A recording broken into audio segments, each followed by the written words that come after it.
রমজান শেষ, ও একেবারে ঈদগাহে তওবা করে বাড়ি এসেছে যে আবার আগামীতে আল্লাহ যদি বাঁচায় তাহলে যাবে, এর মাঝখানে আর যাচ্ছি না। তাই তো ঘটনা কি হচ্ছে কি হচ্ছে না? আল্লাহু আকবার, আল্লাহু আকবার। আল্লাহ তুমি জাতিকে হেফাজত করো, বলুন আমিন, আমিন, আমিন। ইজাবাতুদ দাওয়াতি, আল্লাহ রাসূল তারপরে বলছেন 4 নম্বরে, তোমাকে যদি কেউ দাওয়াত করে তাহলে তুমি তার দাওয়াতকে গ্রহণ করো। ইনশাআল্লাহ করব, ইনশাআল্লাহ। আর দাওয়াতের ব্যাপার ইনশাআল্লাহ তো বলতেই হবে। গোস্তের ব্যাপার, তাই না? গোস্তের ব্যাপার, গরুর গোস্ত, আবার দাওয়াত তো যেতেই হবে। অনেক দাওয়াত আছে যেগুলো ইসলাম সমর্থন করে কি না, একদম সমর্থন করে না। যেমন এই যে আপনাদের খাতনা অনুষ্ঠান অনেক জায়গাতে হয়, আপনাদের এখানে হয় না তো? অনেক মানুষ করে, তাই না? তার মানে এখন সব থেকে বড় বিষয় হয়ে গেছে, এখন টাকা যার যত বেশি, ও মনে করছে ইসলামটাকে আমি আমার মতো করে মানব। হুজুর কি বললে এটা দেখার দরকার নেই। আর ওরা এক জায়গাতে খুব ভালো সুযোগ পেয়ে যাচ্ছে। কি বলুন তো, একটা ছেলে 1.5 লাখ টাকা বিয়েতে পণ নিয়েছে, ভালো করে বুঝবেন। আর ওই বিয়ে খেতে গেছে কে না, আবু তাহের সালাফি। এবার আমরা যখন বলছে বিয়ে হারাম, বিয়ে হারাম হয়ে গেছে, তুমি পণ নিয়েছো বিয়েতে, ও তখন বলছে তুমি 2 পাতা পড়া মৌলভী সাহেব মমতাজুল, তুমি কি জানো আবু তাহের সালাফির মতো লোক আমার বিয়ের দাওয়াত খেয়েছে। এই যে ফতোয়া ঢিসমিস হয়ে গেল।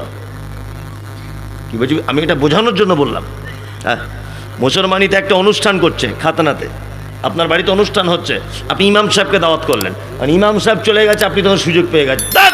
তোর মতন লোক এলো আর না গেল কি, ইমাম সাহেব কি কম বুঝে?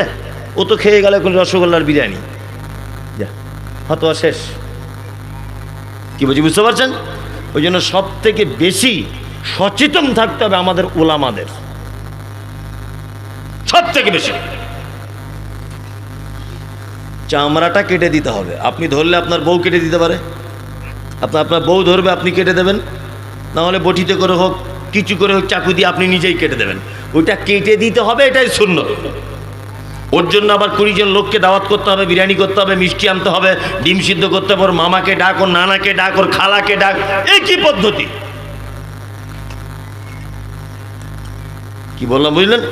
সব দাওয়াত বাড়িতে খেতে যাবেন না, কিছু বেঁচে খাবেন, মাথায় থাকবে। হ্যাঁ, সব জায়গাতে যাবেন না। চলুন, তাসমিতুল আতিস, মুহাম্মদ সাল্লাল্লাহু আলাইহি ওয়াসাল্লাম বলছেন, কারো হাঁচি হলে কি বলবে সে? হাঁচি হলে কি বলতে হয়? আলহামদুলিল্লাহ। এইটা যে শুনবে সে কি বলবে?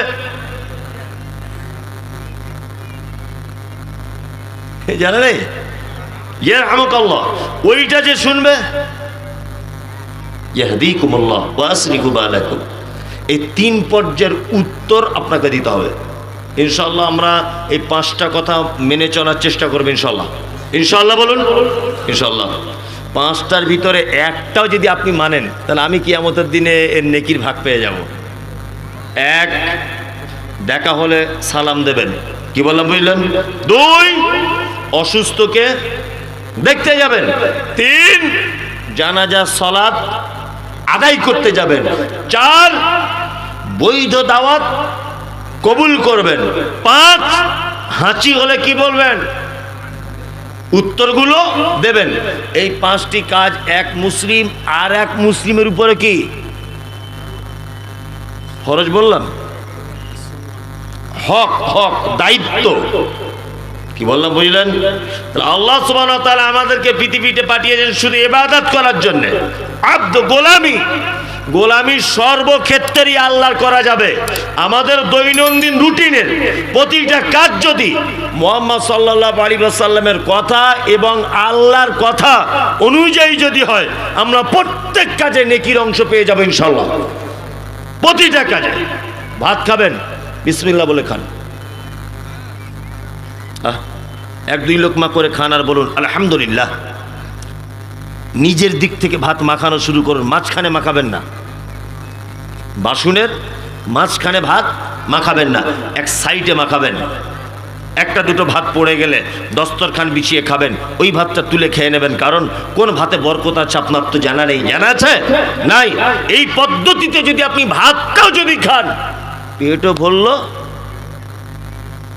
ইবাদত হয়ে গেল, তাই না? চলুন, আল্লাহ সুবহানাহু ওয়া তাআলা আমাদেরকে আরো কয়েকটা জিনিসের জন্য পৃথিবীতে পাঠিয়েছেন। কি? আল্লাহ বলছেন, তাবারাকাল্লাযী বিয়াদিহিল মুলকু ওয়া হুয়া আলা কুল্লি শাইইন কাদির আল্লাযী খালাকাল মাউতা ওয়াল হায়াতা লিয়াবলুয়াকুম আইয়ুকুম আহসানু আমালা। আল্লাযী খালাকাল মাউতা ওয়াল হায়াতা, হায়াত আর মাউত এই জন্য আমি আল্লাহ সৃষ্টি করেছি, লিয়াবলুয়াকুম আইয়ুকুম আহসানু আমালা, তোমাদের ভিতরে পরীক্ষা করা হবে উত্তম কাজ কে করে। এই পরীক্ষার জন্য আমি হায়াত আর মাউতকে কি করেছি? তৈরি করেছি, সৃষ্টি করেছি। সুবহানাল্লাহ। এখানে আমি একটা কথা আপনাদেরকে জানিয়ে দিতে চাইছি, সেটা হচ্ছে এই,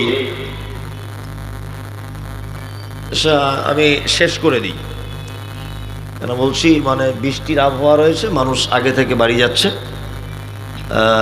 আমি 2 থেকে 5 মিনিট আমি এই আয়াতটা একটু বলে নিই, এই সুযোগটুকু আপনারা আমাকে দেন। হ্যাঁ জি। আল্লাহ তাআলা বলছেন পৃথিবীতে মানুষকে পাঠিয়েছে কিসের জন্যে? পরীক্ষার জন্যে। আচ্ছা, আপনারা জানেন যে পরীক্ষা এক রকমের জীবনে কোনো দিন হয় না। হয়? মাধ্যমিক পরীক্ষার আগে টেস্ট হয় না? টেস্ট হয়, টেস্ট, তারপর ফাইনাল। দুনিয়াতেও পরীক্ষা ঠিক তেমন। ওয়ালানাবলুওয়ান্নাকুম বিশাইইম মিনাল খাউফি ওয়াল জু' ওয়া নাকসিম মিনাল আমওয়াল ওয়াল আনফুসি ওয়াস সামারাত ওয়া বাশশিরিস সাবিরিন।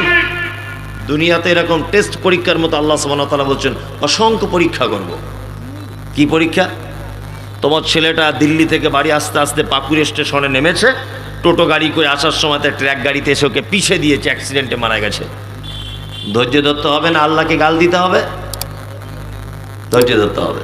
মাঠের ফসল পেকে গেছে, হঠাৎ বৃষ্টিতে ফসল নষ্ট হয়ে গেল, প্রশংসা করতে হবে না গাল দিতে হবে? আর প্রশংসা করতে হবে। সম্পদ নষ্ট করে দেওয়া হলো, প্রশংসা না গাল? অবাশশিরিস সাবিরিন। আল্লাহ সুবহানাহু ওয়া তাআলা বলছেন বিপদ আপদ তোমাদের উপরে যা কিছু আসবে, এই ব্যাপারে তুমি কি করবে? মুহাম্মদ সাল্লাল্লাহু আলাইহি ওয়াসাল্লামকে বলছেন অবাশশিরিস সাবিরিন, আপনি ধৈর্যশীলদের সুসংবাদ দিন। কিসের সুসংবাদ? জান্নাতের সুসংবাদ দিন। তাহলে পৃথিবীতে আমাদেরকে পাঠানো হয়েছে, তার দ্বিতীয় কারণ আল্লাহ আমাদেরকে পরীক্ষা করবেন বিভিন্ন রকম ভাবে। আর একটি মূল পরীক্ষা তোমাদের প্রতি উত্তম কাজ করে কি। যাই হোক, মজলিস ভাঙার দোয়াটা বলে দেন, বৃষ্টি চলে এসছে। সুবহানাকা আল্লাহুম্মা ওয়া বিহামদিকা আশহাদু আল্লা ইলাহা